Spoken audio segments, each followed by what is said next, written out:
Tu ne peux pas conduire les gens où tu n'as jamais été. Un conducteur de louange n'est pas animateur, il n'est pas MC non plus, il n'est pas DJ non plus. Un conducteur de louange, c'est un adorateur qui nous emmène dans la présence de Dieu. Tu peux avoir une belle voix, tu peux bien chanter, mais ne pas nous conduire dans la présence de Dieu. Attention aux conducteurs sans permis. Si tu n'as pas de permis de conduire spirituel, le culte est sacrifié, le culte est raté.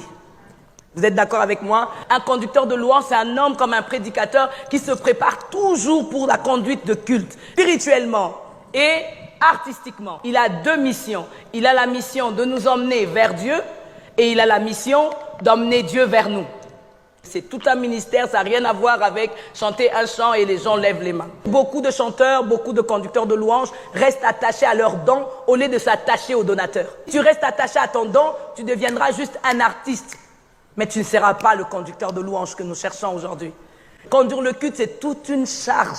Je reprends, c'est toute une responsabilité. Conduire le culte, il faut être appelé. Conduire le culte, il faut attendre. Depuis 91, tu conduis la louange, Mamina, c'est bien. Tu as 30 ans, oui, tu connais, mais tu dois encore apprendre. Un homme qui veut conduire la louange doit être un homme intime à Dieu et simple.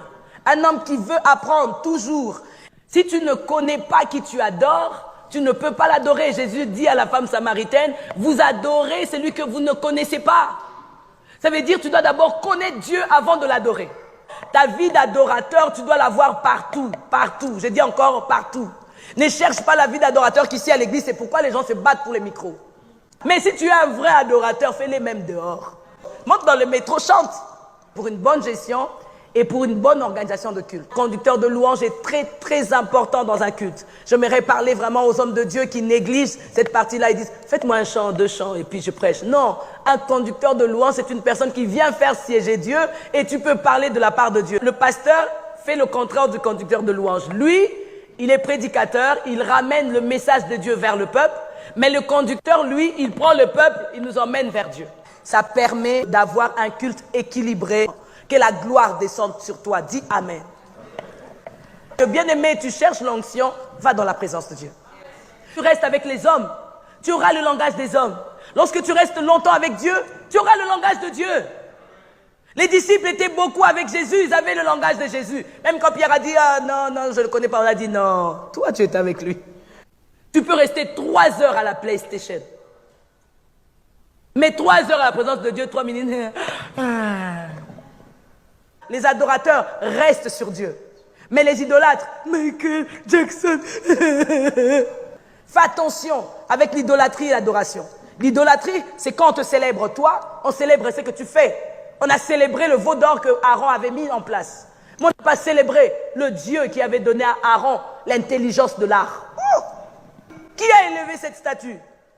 La musique que tu chantes là a été inspirée chez qui? Pourquoi? Comment? La plupart des musiciens qui sont grands aujourd'hui touchent la magie, entrent dans les sciences occultes pour faire cette musique qui vous emballe. Mais tu te prosternes devant qui? Si lui, il est parti à la magie. Considère les générations. Tu peux faire un culte seulement avec...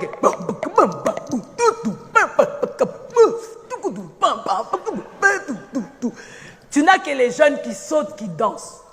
Et les pauvres mamans là...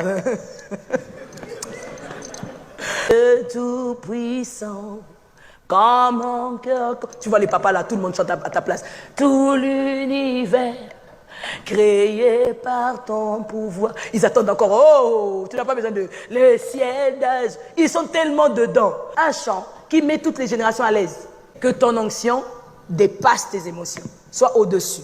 Et ça, c'est vraiment une force pour un conducteur de louange. Tu gardes ton leadership malgré que tu es attaqué de tous côtés. Écoute les avis des autres pour t'améliorer. Dès que tu as fini un bon culte, tu descends, même si on t'acclame, la gloire est à Dieu. Il poursuit un objectif à atteindre. Regarde où tu es, quel niveau tu as, où tu vas, qu'est-ce que tu vas faire pour l'église de Dieu. Je pense que j'ai été utile pour vous ce matin. Que Dieu vous bénisse.